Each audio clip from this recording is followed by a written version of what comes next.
Hello everyone and welcome back to another video slash podcast. It's been a while since I've done one of these, but I thought this was a good time to do it because the Command & Conquer Remastered just came out yesterday. I downloaded it and I started playing it a little bit, and you'll see the gameplay going on in the background. And I just kind of wanted to give you guys my first thoughts and review and what I think of it, because for me Command & Conquer is one of the greatest real-time strategy games, franchises rather, in the history of video games. And for the last, geez, I don't know, 10 years, I think, EA just kind of let it fall down, and especially with Command and Conquer 4, just it was abysmal, and they've basically ruined the franchise. So to see that they're at least making an attempt to come back into the fold, make a remaster of both Command and Conquer and Red Alert, the original Red Alert, I'm really excited to see what was going to happen. Just wanted to preface this because I never actually played the original Command & Conquer or the original Red Alert. My introduction to the series was Red Alert 2, so that's kind of what I'm going to be basing my comparisons off of. And so first and foremost, the graphical updates are pretty apparent. One nice feature is that you can hit a button to change it back to the original graphics, which if you played, I think it was the Halo 1 remaster, that was an option as well, where you could simply hit a button and it would change the graphics back to the original, so you could actually see the difference. And for the Halo 1 remaster, there was a significant difference, and it was gorgeous. With this one, I don't know, for me, it looks like they just took the same models and increased the resolution. They didn't actually add anything to them, add any more detail or anything like that. So it still has a very old school look to it, and some people may not like that because they were expecting a remaster to improve the graphical quality and all that. But for fans of the franchise and people who played the original Command & Conquer or the original Red Alert, they might enjoy the graphics. The control scheme is a little clunky in my opinion. The nice thing is they do offer you the option to either play the classic controls, which was all left-click controls, or modern controls, which is right-click controls, or a mix of both. In the options, there's actually a bunch of different settings you can change and kind of mix the control scheme to fit your playstyle. I adjusted it because I'm used to left-clicking to select, right-clicking to issue orders, and I have it set up like that. But it just feels a little bit clunky. Again, kind of like they didn't really remaster it so much as they just, updated it. They didn't really change anything, make it improve it at all.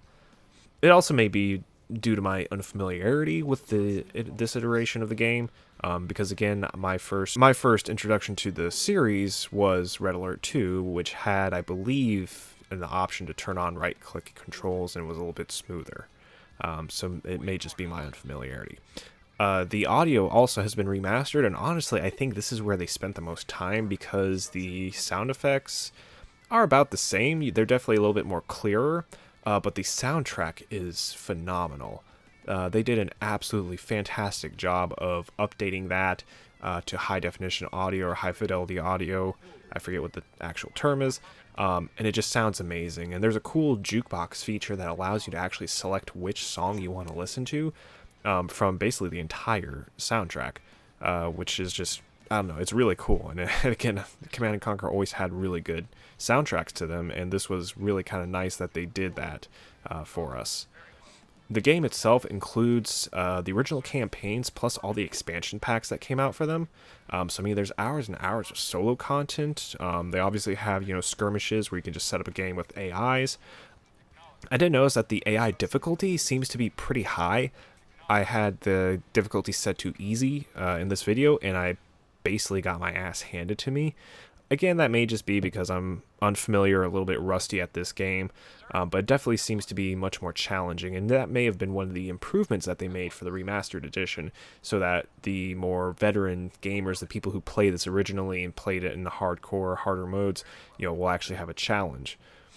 They did introduce some multiplayer. I believe it's online. I didn't really go too much into that. If you've been following Command & Conquer over the years, you know that EA shut down the multiplayer servers for all of their Command & Conquer games roughly 10 years ago. maybe a little less than that, 8 years ago. I don't remember exactly when. And so there hasn't been a way to play multiplayer Command and Conquer unless you host your own server or something like that, or you do LAN parties, which has really been disappointing because I got a buddy of mine who actually introduced me to the series, and we used to play online all the time. And since, EA shut down the servers, we haven't really had a chance to. So I'm kind of interested to see if that's going to pick up again. Maybe, I don't know. I enjoy online multiplayer when it's cooperative. I'm not a big fan of competitive play. But maybe you guys are more interested in that, and you all let me know in the comments just what your 2 cents on that are.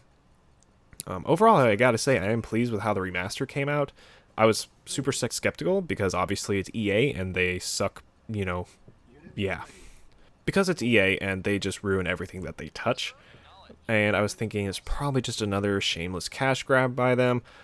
But honestly, for $20, I think it was worth it. $20 American, whatever that is in your local currency, on Steam, and I'm looking forward to playing through the rest of it. Again, I never actually played this one, so I'm curious to see what the campaign's about. They still have all the cinematics and stuff like that, just like you would expect from a Command & Conquer game. I'm really hoping that this game sells well, because that may get EA to take a look at Red Alert 2, maybe Command & Conquer Generals, and do remasters of those as well. Optimistically, this may be enough to revive the franchise as a whole, and they'll continue the storyline, come out with, Command & Conquer 5 maybe, or some sort of reboot of the series, Red Alert 4, because that series basically reboots itself with every iteration. I don't know, I'm just optimistic. I'm really hoping that EA starts listening to the fans, starts putting out games that we want to play, because I would love to see a new Command & Conquer Red Alert game personally. But let me know what you guys think in the comments below. If you enjoyed this video, please hit the like button. That helps me out. If you haven't subscribed already, please do, because that tells you when I put out new videos. And to my Patreon supporters, I love you guys. You guys are awesome, and we will see you all in the next video.